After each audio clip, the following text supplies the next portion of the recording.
लंबे इंतजार के बाद रेवाड़ी नगर परिषद और धारवाड़ा नगर पालिका के चुनाव की घोषणा आज कर दी गई है। इसके अलावा प्रदेश के दूसरे जिलों के नगर निगम, नगर परिषद और नगर पालिका के चुनाव की घोषणा भी की गई है। जिला उपायुक्त एवं जिला निर्वाचन अधिकारी यशेंद्र सिंह ने बताया कि 4 दिसंबर को नॉमिनेशन की अधिसूचना जारी कर दी जाएगी, जिसके बाद 11 से 16 दिसंबर तक नॉमिनेशन का कार्य किया जाएगा और 17 दिसंबर को नॉमिनेशन फॉर्म की छंटनी की जाएगी, जिसके बाद 18 दिसंबर को प्रातः 11 बजे से 3:30 बजे तक नाम वापस लिए जा सकेंगे और इसी दिन 3:30 बजे बाद चुनाव चिन्ह आवंटित किए जाएंगे और फिर 27 दिसंबर को प्रातः 8 बजे से 4:30 बजे तक मतदान होगा और मतों की गिनती 30 दिसंबर को की जाएगी। इस बीच यदि कहीं पुनः चुनाव होता है तो वह 29 दिसंबर को किया जाएगा।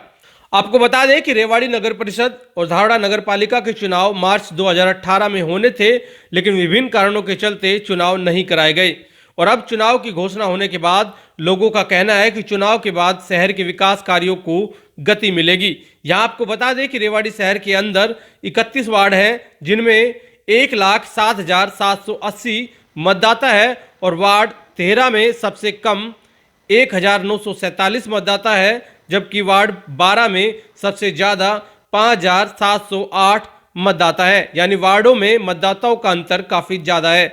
नगर परिषद ने नई वार्डबंदी के लिए काफी रुपए खर्च करके सर्वे भी कराया, लेकिन अभी पुरानी वार्डबंदी के हिसाब से ही चुनाव कराए जा रहे हैं।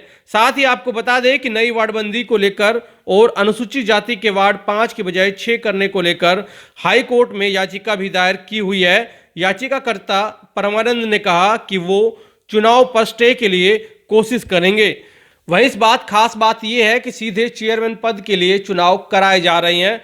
रेवाड़ी नगर परिषद चेयरमैन का पद पिछड़ा वर्ग महिला के लिए आरक्षित किया गया है, जबकि धारवाड़ा नगर पालिका चेयरमैन का पद अनारक्षित है, जहां से कोई भी नामांकन दाखिल करके चुनाव लड़ सकता है। धारवाड़ा नगर पालिका में 17 वार्ड है, जिनमें 21,819 मतदाता है। इस बार चेयरमैन पद के लिए सीधे चुनाव हो रहे हैं, तो शहरी क्षेत्र का पूरा जातीय समीकरण भी देखा जा रहा है। रेवाड़ी नगर परिषद चेयरमैन पद पिछड़ा वर्ग के लिए आरक्षित है और पिछड़ा वर्ग के मुख्य दावेदारी करने वाली जाति के उम्मीदवार यादव हैं, जिसके बाद सैनी और गुर्जर और अन्य जाति के उम्मीदवार शामिल है। लेकिन चेयरमैन बनाने में निर्णायक भूमिका पंजाबियों की होने वाली है।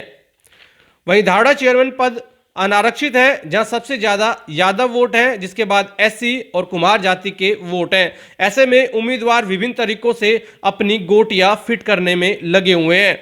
एक सवाल यह भी है कि क्या बीजेपी टिकट पर अपने उम्मीदवारों को चुनावी मैदान में उतारेगी, जिसकी स्थिति अभी पूरी तरह से स्पष्ट नहीं हो पाई है। लेकिन बीजेपी ने रेवाड़ी नगर परिषद चुनाव के लिए बीजेपी के वरिष्ठ नेता रामविलास शर्मा को रेवाड़ी का प्रभारी बना दिया है और भाजपा नेता अपना चेयरमैन बनाने का दम भी भर रहे हैं। वहीं कांग्रेस का कहना है कि कांग्रेस कभी भी टिकट पर नगर निकाय चुनाव नहीं लड़ती है, लेकिन अप्रत्यक्ष तौर पर कांग्रेस समर्थित उम्मीदवारों का समर्थन जरूर किया जाएगा।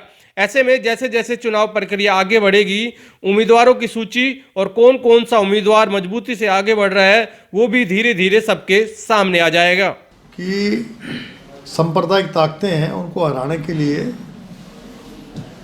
जो हम सिंबल तो हम लोग कभी लड़ते नहीं कांग्रेस वाले, तो हम देखेंगे कौन मजबूत कैंडिडेट है जो सांप्रदायिक ताकतों को हरा सकता है, और विपक्ष के जितने हमारे साथी हैं सबसे बातचीत करेंगे और मिलकर एक उम्मीदवार खड़ा करेंगे ताकि उसको हम शिकस्त दे सकें।